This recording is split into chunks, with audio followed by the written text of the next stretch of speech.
नेहरू जी को देश दे रहे हैं। बार बार जब भी जिस तरह के भी मामले आते हैं ये लोग पिछले हिस्से में चले जाते हैं, 60 साल तक कोसते रहे कि हम तो सेना के शौर्य के साथ खड़े हैं, हम इनकी नौटंकी के साथ नहीं खड़े हैं, ये अपनी नौटंकी के साथ हमको मत जोड़ें। किसानों की समस्याओं की बात नहीं करते हैं।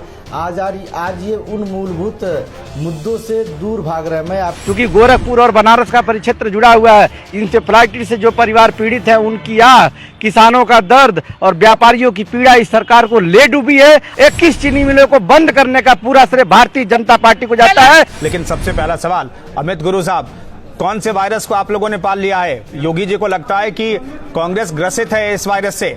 योगी जी के ज्ञान का मैं बहुत दावा नहीं कर सकता, हनुमान जी की जाति बताने में भी पीछे नहीं रहे। जो 5 सालों में बेहतर करने के लिए आए थे, आज वो अपने 5 साल के कार्यों के बारे में बात नहीं कर रहे हैं, वो पिछले 60 साल के कामों को लेखा जोखा लेके। क्या नेहरू जी की वो काबिलियत मनोज तिवारी के अंदर है जो उनके जैकेट की तुलना कर रहे हैं? जवाहरलाल नेहरू देश के पहले प्रधानमंत्री ने संसद में 1955 में ये बयान दिया था, ये बात कहीं से उठी थी। उन्होंने बयान दिया था कि सर्वोच्च परिषद के अस्थायी सदस्य होने का कोई भी अनौपचारिक प्रस्ताव हमारे पास नहीं आया था। डीएनए टेस्ट की पूरी प्रमाणिक जो एजेंसी है वो भारतीय जनता पार्टी के पास ही है। इनके खिलाफ जो बोल देगा 130 करोड़ के इस देश में सबके डीएनए की जांच कर देंगे। पुलवामा में हमारे जवान शहीद हो रहे हैं, मनोज तिवारी ठुमका लगा रहे हैं।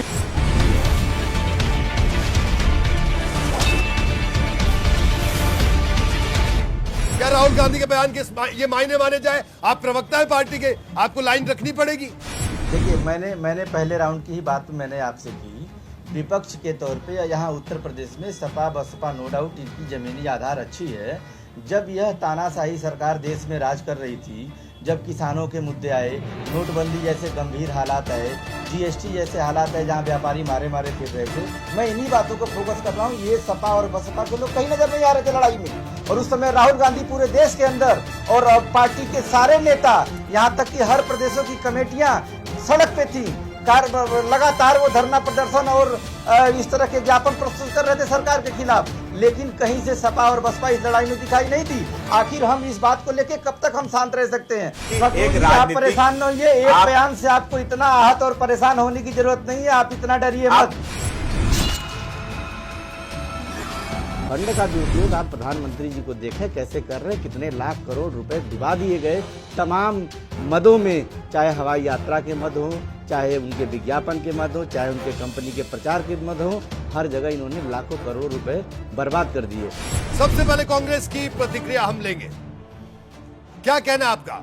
भारतीय जनता पार्टी ने गैस सिलेंडर तो दे दिया, हर जगह इसके दावे कर रहे हैं, बड़े बड़े दावे कर रहे हैं, लेकिन गैस सिलेंडरों में वो रिफिल नहीं करा पा रहे जो उपभोक्ता है, जो आम जनता है। आज की स्थिति ये है कि अगर हमने एक पहल MIG स्कीम के तहत अगर 6000 महीने का अगर हमने किया है तो निश्चित तौर पे वो संसाधन युक्त हो जाएंगे और जो सिलेंडर उनका ऐसे ही मरहूम खाली पड़ा हुआ है घरों में, वो निसंदेह उन परिवारों में एक नई व्यवस्था को जो है, जो व्यवस्था उन्हें मिली हुई है, जो प्रतिपादित नहीं हो पा रही है, उसमें सहयोग मिलेगा।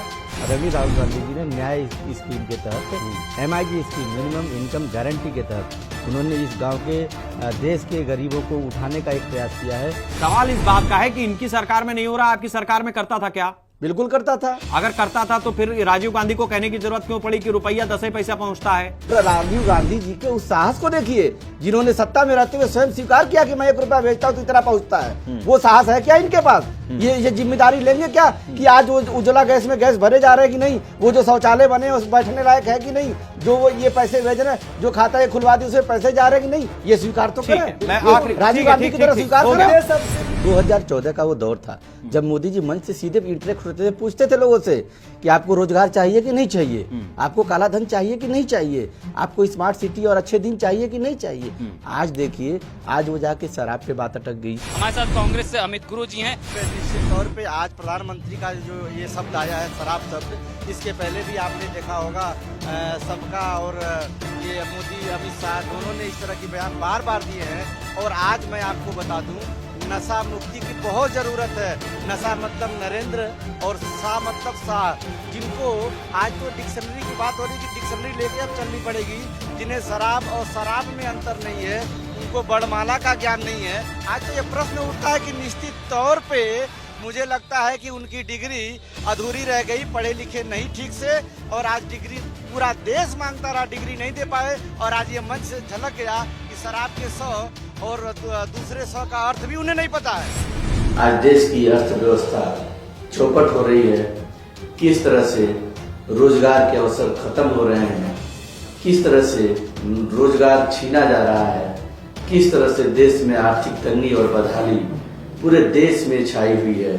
आज वर्ग लाने का जो काम मोदी जी मंच के माध्यम से कर रहे हैं, ये देश जान रही है। आज 2 करोड़ रोजगार का सवाल नौजवानों के जहन में है, वो पूछेंगे।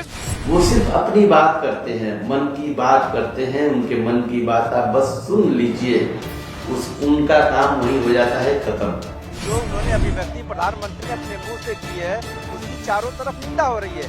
आज जरूरत थी नौजवानों के रोजगार पे बात करने की।